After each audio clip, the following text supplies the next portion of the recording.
Assalamualaikum warahmatullahi wabarakatuh. Kawan-kawan dimanapun berada, ini ada pertanyaan yang masuk di Instagram @labsyariah UMM, yaitu Laboratorium Syariah yang di bawah program studi Hukum Keluarga Islam Fakultas Agama Islam Universitas Muhammadiyah Malang. Nah, di sini tertulisnya Assalamualaikum warahmatullahi wabarakatuh.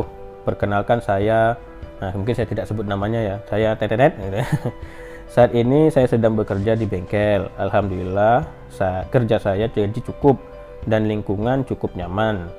Kerja juga standar, tidak terlalu melelahkan, bisa dibilang cukup enak.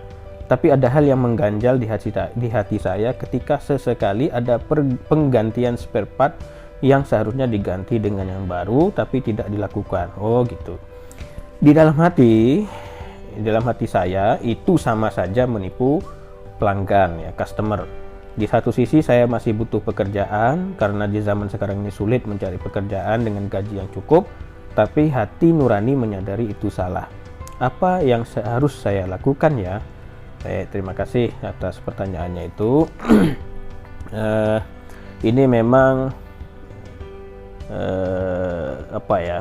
ada beberapa hal mungkin yang ingin saya jawab dari pertanyaan itu. Yang pertama, kita harus mengetahui prinsip dalam jual beli ya. Tentu ada akad jual beli, akad termasuk masalah soal barang ya. Jadi intinya juga barang yang diperjualbelikan itu kan harus jelas sesuai kesepakatan. Itu yang pertama yang harus jadi kita ingatkan. Nah, sehingga kalau memang kesepakatannya itu adalah barang yang asli gitu ya, atau spare part yang asli, maka ya mau tidak mau harus memberi spare part yang asli. Kalau kemudian diganti dengan spare part yang bukan asli ya, atau yang sudah bekas gitu ya, tetapi kemudian harganya nominalnya dihitung sebagaimana spare part yang asli dan itu tanpa sepengetahuan oleh si pelanggan itu tentu masuk kategori penipuan, kecurangan ya. Dan ini tentu suatu hal yang dilarang oleh agama. Misalnya dalam Al-Quran surah Al-Mutaffifin ayat 1-3 itu kan bisa kita cek itu. Jadi Allah berfirman, wailul lil mutaffifin alladzina idza iktalu 'alan nasi yastawfun wa idza kaluhum aw wazanuhum yukhsirun. Ya, wailul lil mutaffifin, ya celakalah, kecelakaan yang besar lah gitu kan ya bagi orang-orang yang curang. Ya, siapa orang yang curang itu? Apabila mereka menerima timbangan atau takaran dari orang lain, mereka minta dipenuhi. Tapi kalau mereka yang menimbang atau menakar untuk orang lain, mereka malah mengurangi atau merugikan orang lain. Nah, ini memang kait timbangan. Tapi kalau diperluas juga kan bisa banyak masuk kategori yang tadi. Mestinya itu asli tapi kemudian dirugikan customer atau pelanggan tadi dengan hal-hal yang bukan asli atau yang barang bekas tetapi harganya dengan harga yang asli. Tentu ini merupakan suatu hal kecurangan dan itu celaka bagi orang-orang yang melakukan kecurangan itu.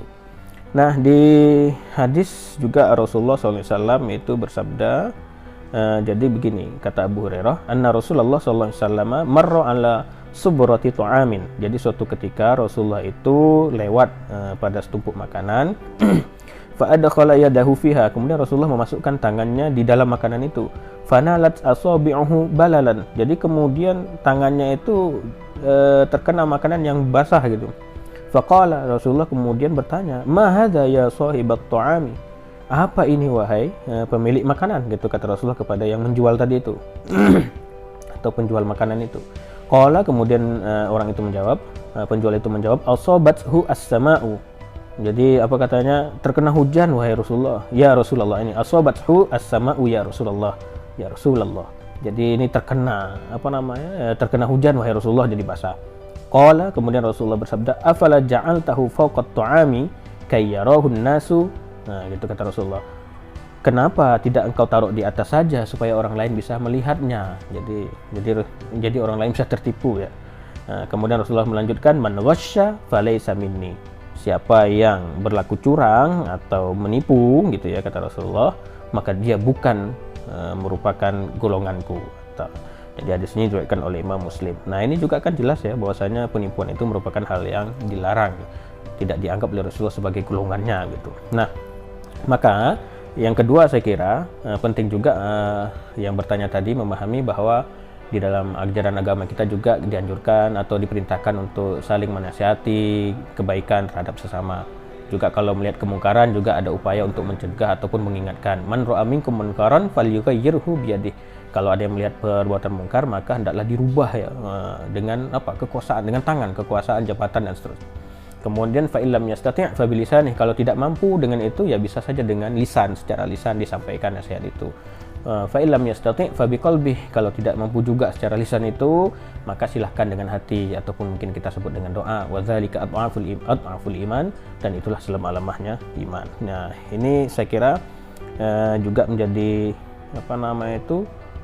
pegangan juga salah satunya ya juga kita ini, sehingga ketika yang bertanya tadi melihat ada pegawai lain yang melakukan itu ya bisa diingatkan gitu. Kalau memang punya yang bertanya ini sebagai, misalnya kalau yang ini merupakan posisinya lebih tinggi dari pegawai itu, bisa saja kemudian menggunakan jabatannya itu. Tapi kalau sama ya bisa diingatkan secara lisan, dan juga bisa dibantulah dengan doa, mudah-mudahan itu berubah.